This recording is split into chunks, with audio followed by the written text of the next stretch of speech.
Kita ingin tahu bagaimana kilas balik ketika Ibu terjun ke politik. Saya ingin memulai dengan bertanya pada pendiri PDI Perjuangan. Ada Pak Sabam Sirait di sini. Kita tahu bahwa ketika itu Anda sempat katakan, Bu Mega ini kan orangnya keras kepala ya Pak. Saya ingat Pak Sabam sempat bilang, tetapi kemudian kenapa bisa luluh? Akhirnya mau terjun ke politik setelah... Ya, saya pernah bilang dalam sebuah pertemuan bahwa Mega itu keras kepala. Waktu mau pulang, dia bilang sama saya, Mega bilang, kalau nggak keras kepala bagaimana mengurus PDI kayak ginian. Apa yang dikatakan Pak Sabam sehingga Megawati ketika itu akhirnya luluh dan mau ikut terjun ke politik? Saya kira begini, soal kepentingan, jadi bukan kepentingan Mega, bukan. Kepentingan dari PDI, belum PDI Perjuangan waktu itu. PDI Perjuangan yang membentuk Mega. PDI saya yang, kalau Mega, PDI Perjuangan Mega. Pendiri PDI. Jadi, waktu itu, tidak mudah buat PDI bekerja di Indonesia ini. Bayangkan di Jambi, orang mau masuk PDI, diusir dari kampungnya. Di Jogja juga begitu, hampir di seluruh Indonesia. Betapa tidak mudah. Saya tidak mau lagi mengulangi itu sebenarnya pada waktu sekarang. Penderitaan apa yang dialami PDI 30 tahun. Untuk menghadapi, tapi kami tidak mau. Tetap kami ingin negeri ini, negeri kami, tanah air kami. Jadi membujuk Bu Meganya lewat cara apa waktu itu? Begini, saya pikir kami tidak bisa melawan keadaan yang demikian tanpa seorang pemimpin yang dugaan kami akan membantu PDI mengatasi keadaan PDI melawan ke rezim pada waktu itu. Dan itulah sebabnya saya memberanikan diri waktu ketemu di lapangan terbang Kemayoran, kalau saya tidak salah, saya bilang Mega, saya panggil dia begitu, sekarang kalian panggil dia ibu. Kalau saya waktu itu panggil dia Mega aja. Karena dia adik saya anggap. Jadi Mega, kau harus masuk partai politik. Begitu rumusannya. Dan yang kedua saya bilang, kamu akan masuk PDI. Ketiga pada waktunya nanti, kau jadi Presiden Republik Indonesia. Betul, Ibu masih ingat momentum itu? Sejak awal Ibu sudah tahu ketika masuk politik targetnya harus jadi presiden? Oh, bukannya begitu. Bukannya saya sudah tahu. Memang kan untuk apa masuk partai? Semua orang, makanya sekarang saya bilang banyak banget sih calon presiden. Ya itu kan targetnya memang. Jadi kalau di politik, tapi tentunya konstitusional, bahwa sebagai orang partai, ya memang yang paling harus diambil itu ya tentunya pimpinan nasional. Sehingga dengan demikian ya bukan saya saja yang akan berpikir demikian. Tapi bukan terus berarti saya masuk partai karena saya ingin jadi presiden. Ketika itu kemudian ada yang mengatakan Megawati itu berkhianat karena kan sudah komitmen seluruh anak-anak Bung Karno tidak ada yang masuk politik. Sebenarnya itu ada suatu kesalahpahaman bahwa kami itu tidak dilarang untuk masuk ke partai. Toh setelah itu adik-adik saya juga membuat atau ikut dalam partai yang lain.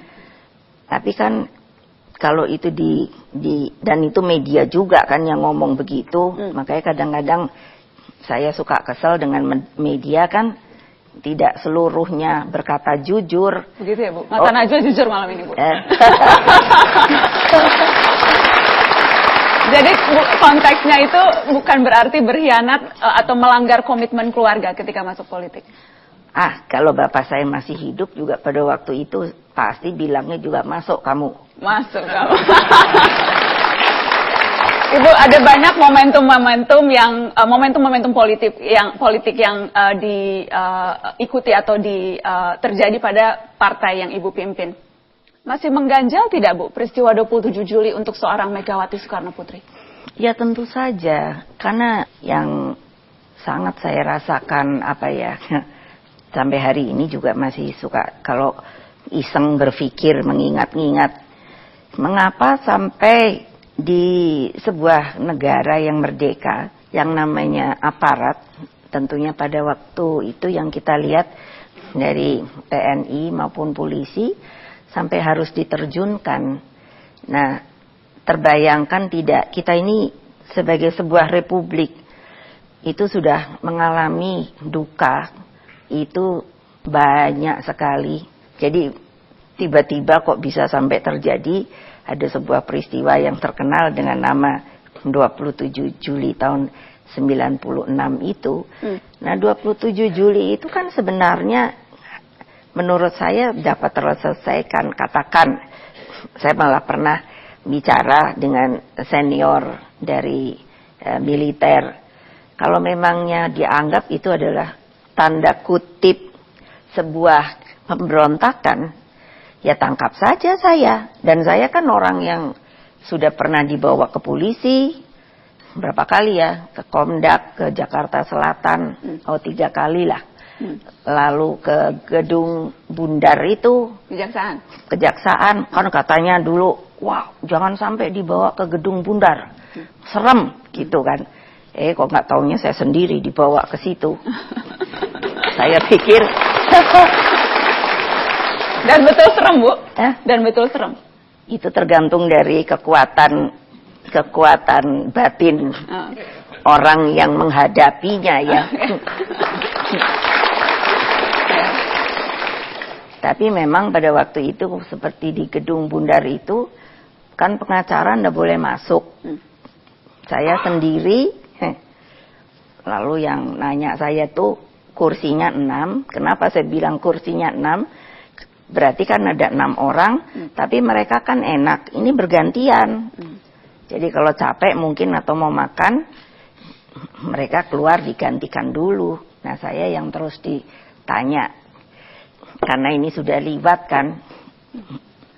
Jadi rupanya dikatakan saya membuat sebuah konspirasi besar dengan Gus Dur almarhum. Mungkin pernah lah, saya tidak tahu di kalangan politik ini pernah dengar ada naga merah, naga hijau begitu. Jadi saya sendiri kan baru dengar. Jadi malah saya bilang sama yang mereka memeriksa saya, wow, keren sekali saya ya. Berarti saya naga merahnya. Saya bilang juga dengan Gus Dur, Mas, tahu ndak kalau saya panggil beliau kan Mas, opo Mbak, selalu jawabnya Jawa. Udah pernah dengar belum naga merah, naga hijau? Opo iku gitu. Sampean tuh naga hijau loh. Ya, Gus Dur malah ketawa-ketawa kan. Sejak kapan Indonesia ada naga? Ya sudahlah, kita ya cuman ketawa-ketawa. Tapi ya itulah pengalaman di mana pengacara tidak boleh masuk. Jadi saya dari jam 8 pagi sampai jam 8 malam karena saya tanya, Pak, kalau saya ini memang niatnya ditangkap, saya bilang, Bu, sudah toh ditangkap saja. Loh kok begitu? Mereka mengatakan, loh iya loh, udah sekian jam pertanyaannya bolak-balik itu saja. Bolak-balik. Ya saya ya jawab lagi kan, saya jadi ikut bolak-balik kan. Itu pengalaman Ibu ketika menghadapi kekuasaan pada zaman itu. Ibu, saya ingin kita melihat bagaimana naga merah berpidato.